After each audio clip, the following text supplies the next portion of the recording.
Picture a man on a highway at dawn. The sun is just breaking over the mountains, wind rushing past, engine vibrating beneath him. And for the first time in months, his brain is quiet. No racing thoughts, no anxiety spiral, no replaying that conversation from 3 years ago, just the road ahead and the next curve coming. Millions of people will tell you that riding a motorcycle saved their sanity, that it pulled them out of depression, that it kept them from taking their own life. For a long time, this sounded like biker mythology, a cool thing riders say to justify an expensive hobby. But then scientists at UCLA put electrodes on riders' heads and measured what actually happens inside their brains. And what they found changes everything we thought we knew about mental health. This is the story of how motorcycles became medicine. To understand why this matters, you need to understand how broken we are. 1 in 5 American adults now has a diagnosable mental illness. That's over 60 million people. Depression rates among adults under 30 have doubled since 2017. Anxiety disorders affect 40 million Americans, and it's worse for veterans. The VA's latest report documents 17.6 veteran suicides every single day. Since 2001, more than 120,000 veterans have died by suicide. That's more than every American combat death in every war since Vietnam combined. The standard treatments help some people: medication, talk therapy, cognitive behavioral interventions. But millions of people are slipping through the cracks, looking for something that actually works. Which brings us to a laboratory at UCLA. In 2019, researchers at UCLA Semel Institute for Neuroscience and Human Behavior designed a study that sounded almost ridiculous. They wanted to measure exactly what happens to a person's brain and body when they ride a motorcycle. Dr. Don Vaughn led the team. They recruited 77 experienced riders, and they strapped mobile EEG devices to their heads, heart rate monitors to their chests, and collected hormone samples from saliva and urine before and after. Then they sent riders on a 22-minute route through semi-rural roads. Same route, same conditions. They compared it to driving a car on the same route and to sitting still. The results were not subtle. Riding a motorcycle produced a 28% decrease in cortisol, the primary stress hormone, a 27% increase in adrenaline, and an 11% increase in heart rate. Those changes were comparable to light exercise. But here's where it gets interesting. The EEG data showed something the researchers did not expect. When riding, the brain entered what they called a relaxed aware state. Decreased alpha power, meaning enhanced visual attention. Decreased N1 amplitude, meaning the brain was suppressing auditory distractions to focus entirely on what the eyes were seeing. Increased mismatch negativity, meaning heightened passive monitoring of the environment. Translation: the rider's brain had locked into something approaching a meditative state, completely focused, deeply calm, and the effects persisted at least 10 minutes after the rider stopped. Dr. Mark S. Cohen, a UCLA professor of psychiatry who worked on the study, said something that stuck with me. He said no lab experiment can duplicate the feelings that a motorcyclist would have on the open road. This was science meeting real life. But UCLA was not the only university studying this. In Japan, a neuroscientist named Dr. Ryuta Kawashima got curious about the same question. You might know his name. He created Nintendo's brain training games, sold millions of copies. So when he published a study on motorcycles and brain function, people paid attention. His team took 22 men in their 40s and 50s who had motorcycle licenses but hadn't ridden in at least 10 years. Half of them started riding daily for 2 months. The other half didn't change anything. After 2 months, the riding group showed significant improvement in cognitive function. Their memory scores improved by more than 50%. The control group's scores actually declined slightly.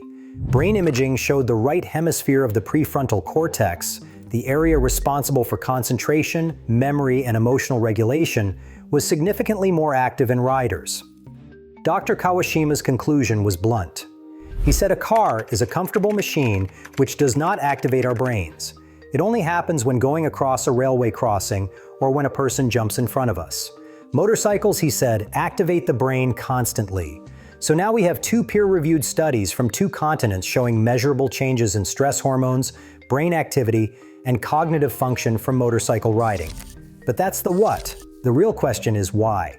The psychological mechanism most often cited by experts is something called flow state. In 1990, a psychologist named Mihaly Csikszentmihalyi published a book that changed how we think about happiness. He studied artists, athletes, musicians, and surgeons, people who lost themselves in their work, who experienced what he called optimal experience. Flow happens when challenge matches skill, when the task demands your complete attention, when self-consciousness dissolves, when time seems to distort, and when action and awareness merge into one thing. Motorcycle riding checks every box. The human brain can process roughly 110 bits of information per second.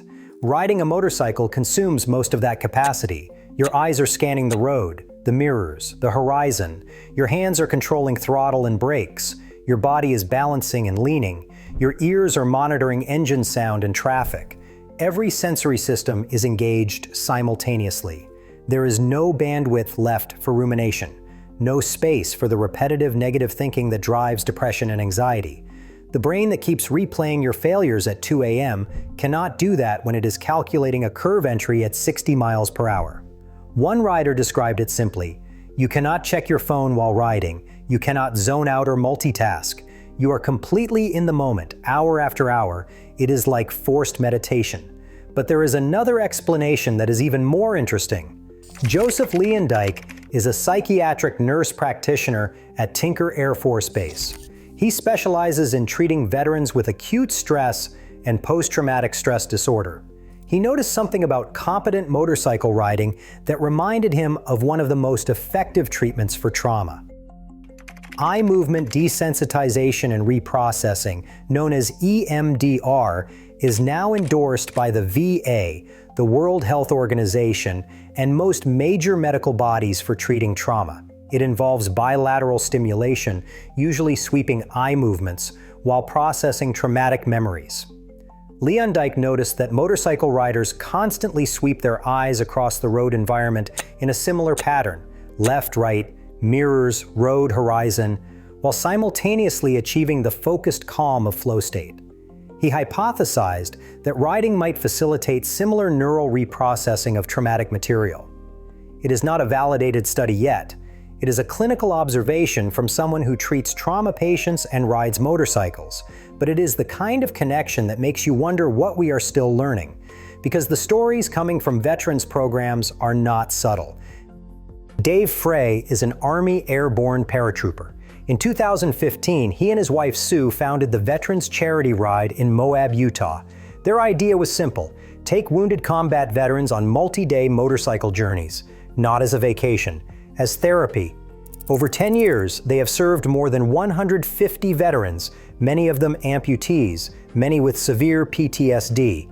Indian Motorcycle provides bikes. Champion Sidecars builds custom rigs for those who cannot ride two wheels. One participant wrote about the experience for Coffee or Die magazine. He said Dave and Sue Frey's motorcycle therapy did more for his mental health in 2 weeks than any clinical treatment or pharmaceuticals ever could. He said where before he only saw darkness, the road ahead looks bright and open now. Another veteran, a former staff sergeant named Brian Stuber, put it more directly. He said his medical prescription is 800 plus pounds of American-made metal and chrome. No drug can compare, no feeling is better. That's why he rides. But the Veterans Charity Ride is just one organization. The motorcycle therapy ecosystem has exploded. Tom Larson is a trauma survivor who founded the Motorcycle Relief Project in Colorado. His approach is different. Week-long adventure rides on BMW GS motorcycles during the day and themed workshops and group discussions in the evenings. Over 7 years, the Motorcycle Relief Project has conducted 63 relief rides and has hosted more than 335 veterans and first responders. The current president, Mike Bobbitt, is a retired 30-year Air Force veteran who has participated in 47 of those rides. Then there is Crystal Hess. She escaped an abusive marriage and then experienced a second trauma when her boyfriend attempted suicide. He left behind a disassembled motorcycle from a project they had planned together. Crystal rebuilt it, piece by piece. She says that every part she put on the bike, she put back together a part of herself, rebuilt. In 2015, she founded Motorcycle Missions, a nonprofit in Texas that has now served more than 350 veterans and first responders through build mentorship programs and group rides. Her mission is to help people with PTSD and suicidal ideation find hope and balance through motorcycling.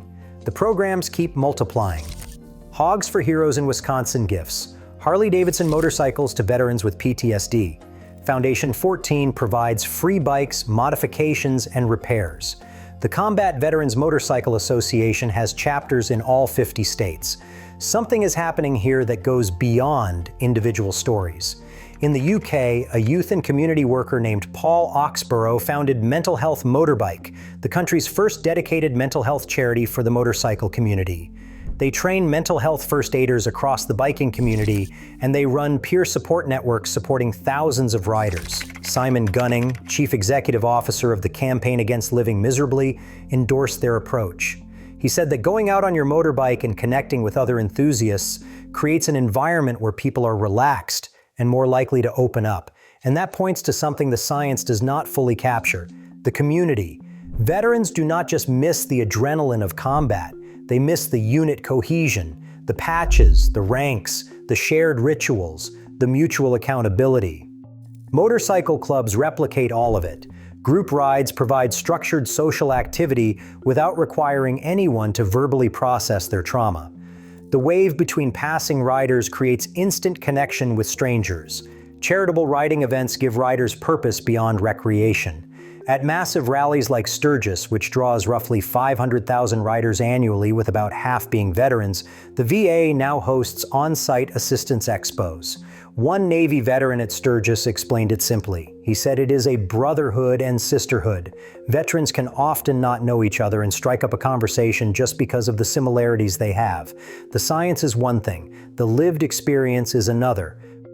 Mark Kaufman is a therapist at Jewish Family and Children's Service of Minneapolis.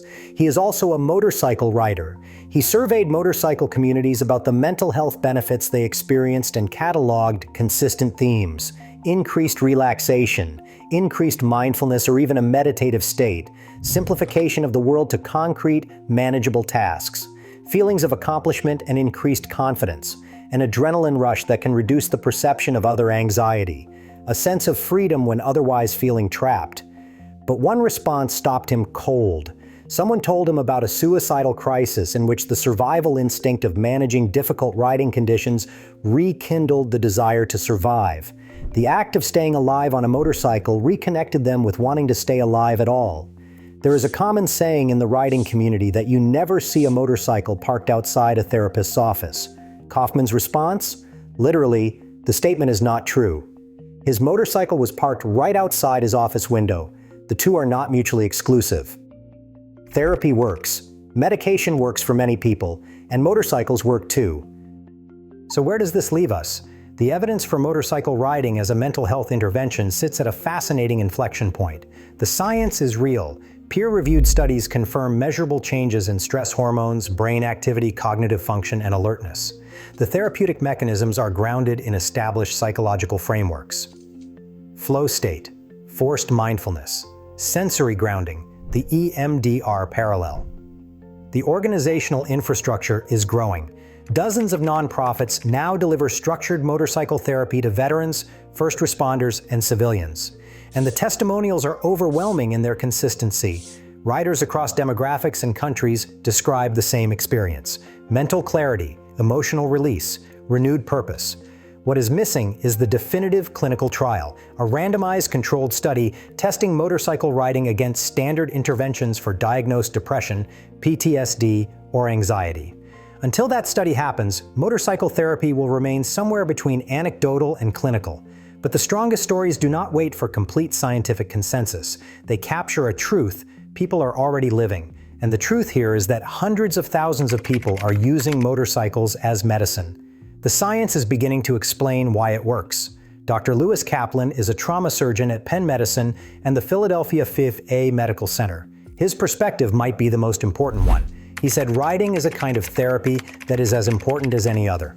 And while most therapy sessions are unguided by a mental health professional, they are no less effective. If you're struggling right now, professional help exists and works. The 988 Suicide and Crisis Lifeline is available around the clock. The Veterans Crisis Line is 1-800-2-738-255, press 1. But if you've been looking for something that connects your body, your mind, and your spirit in a way that nothing else has, maybe there's a motorcycle waiting for you, not as a replacement for treatment, as an addition to it, as a practice, as a ritual, as a road that leads somewhere better than where you've been. Because sometimes sanity isn't found in a prescription bottle or a therapist's office. Sometimes it's found on two wheels at dawn, with the wind rushing past and the road stretching out ahead of you, and for the first time in months, your brain finally goes quiet.